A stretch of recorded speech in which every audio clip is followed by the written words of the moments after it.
In this tutorial, we're going to cover the Retouch Pro 5.0 new eye effects. Hi, my name is Nello Johnson. I'm a photographer and retoucher and photographer instructor, one of the co-founders at the Glamour Retouching Studios, where we teach professional photography and high-end retouching, and a retoucher here at the Retouch Zone. So with the new Retouch Pro 5.0, they introduced something called the eye effects. So different type of effects that are scattered through Photoshop. It's just packaged in this panel and other stuff that you have to create in Photoshop. So this basically is making your work more easy, and especially if you are a beginner, and just saving time overall. So some interesting stuff inside of here. Let's do some of the obvious stuff. So here we have these stuff here, and these are basically to let's click this one. We're just lifting up the eye a little bit. You can click this several times. It's left and right, and you can also reduce it if you want to, and so on. So the left eye, the right eye, and it's basically lifting it up. Also, if you want the eye to pop out just a little bit more, you have here where you can click it out. And let's do the same thing here. And also, if you want to drag down here, if you want here to open up just a little bit more, if you want to close this down just a little bit more.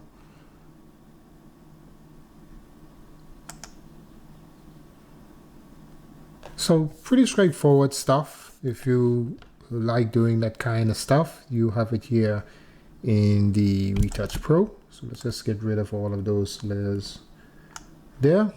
Okay. Now let's get to some of the more interesting stuff. We have the iris, whitening eye, color, black pupil, remove veins, reflection, and final touch. Now I haven't done that final touch yet. I just really noticed that. So we're going to figure that out together. But let's go here to the iris, and we can zoom in here, and we come with a white brush. So B for brush. Let's get a soft brush, and you can just paint into the eye. Now, if you really want to get detailed, you can just really zoom in as close as you could, and you can only focus on the bright areas that you want. So let's try 3 pixel, and you can get very creative, and you can just leave some of the dark areas and only focus on the parts that are highlighting in the eye itself, or you can paint the whole eye. It's all up to you how much time and how long you feel like spending on doing something like this. But this is something I definitely do in my portrait and especially my beauty shots. And you can also go inside here and refine it a little bit more, however you want here with levels. And also they have a curve, a pretty aggressive curve, so you can go and you can tweak this to however you like to get the effects that you want. Let's just zoom in and out so you can see how that looks. So before and after. And again, if you make a mistake, maybe you went too far, come with your brush again, and you can just come with a black brush, and you will go back to normal, or wherever you felt you went a little bit too far. And as always, you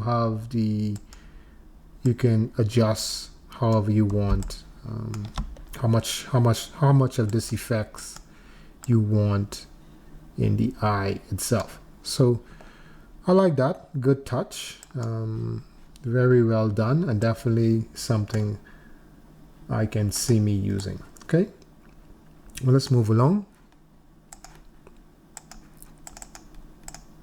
We have whiten the eye.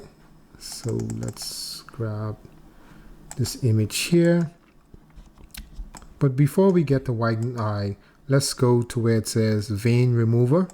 Now this is something I definitely do in all my beauty shots. And let's come with a brush again, small brush. And with this, you just want to paint on. Sometimes the veins are a bit red and popping out a bit too much.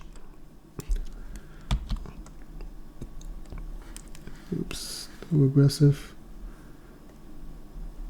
And this just helps to soften out some of that. Now the eye itself is quite, in a lot of photos, the eye itself is quite soft and mushy. And in general, this is how the eye is.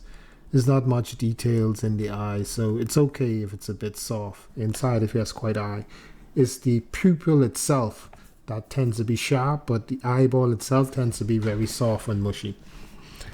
Now we can whiten that a little bit. So be careful how bright you make this, you know. So I like to zoom in the beginning. So just to clear up the eye a bit.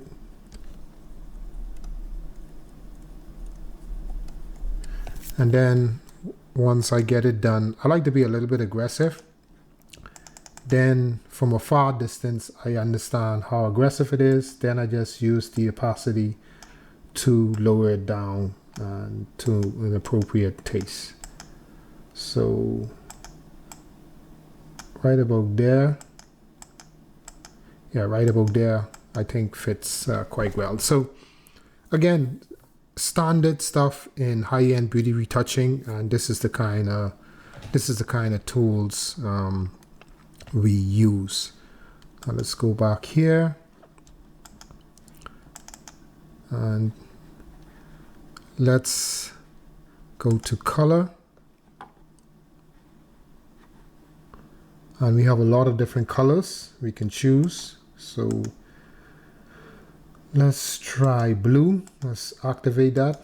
And so you want to activate the colors that you want. And again, come with a brush. And we can paint in whatever color you want.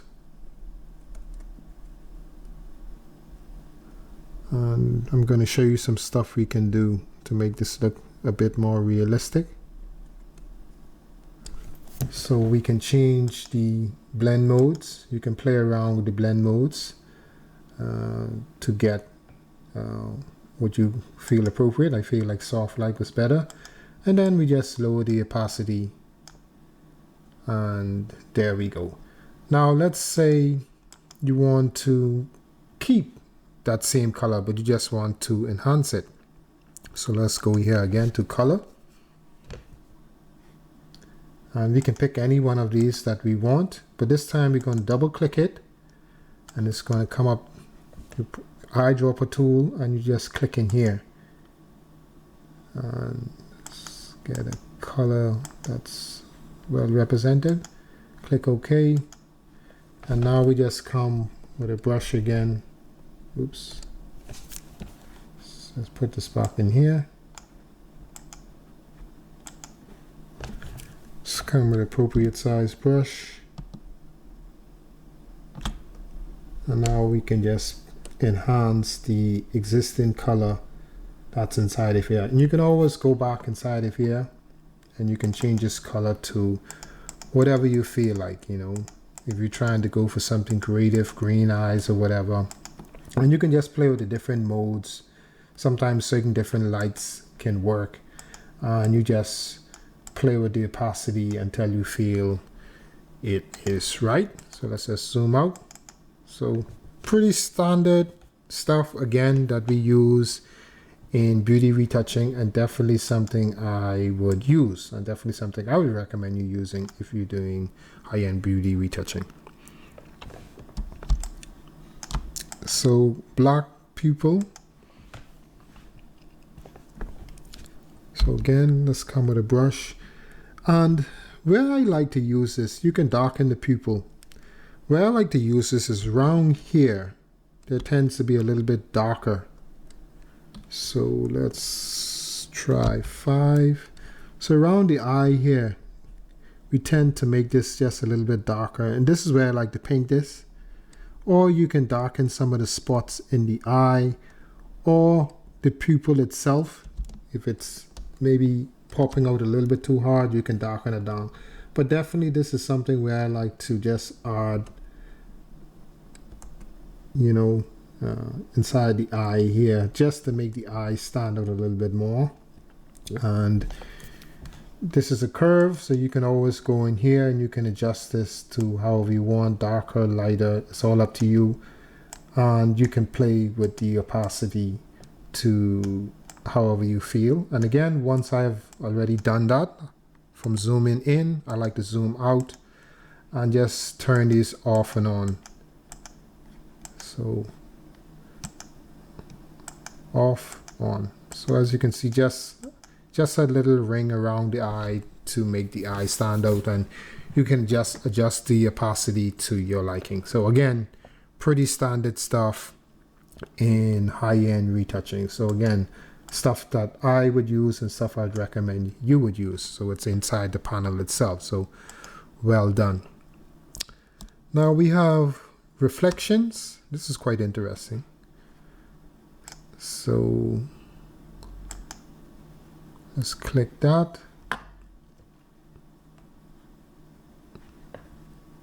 Oh, sorry, I clicked the wrong thing. I'm always clicking the wrong thing. So let's just get rid of that. Let's go to reflections. And then reflections, they are off by default, so you have to turn them on. So this would be representative of a beauty dish, a round catch light. And you just want to bring up the free transfer and make it the appropriate size that you feel fits right. So we can put this here, can drop that there, and we can turn that off and on. And again, you can lower the opacity to make it fit well, you know. So just adding a bit of a catch light in the eye. Definitely something I would recommend using, you know, if you want to add a bit of a catch light to the eye. So let's go here. Let's see the second one, reflection. This one is a more octagon. If you use octagon softbox, I tend to use these more than beauty dish or hexagon. And let's just move this here, and we can make this a bit bigger.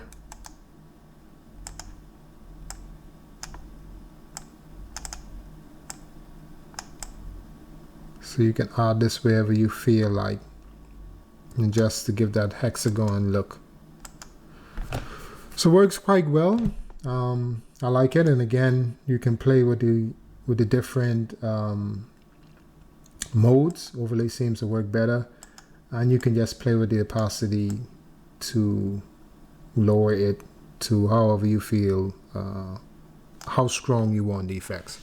So I think this works quite well, and overall I like the eye effects that they have in this panel. If you do beauty retouching, portrait, especially beauty retouching, I feel this fits very well. All of these different effects that they have in here, all these different tools that you can use to really enhance your image and stand above the rest. So until the next tutorial, bye.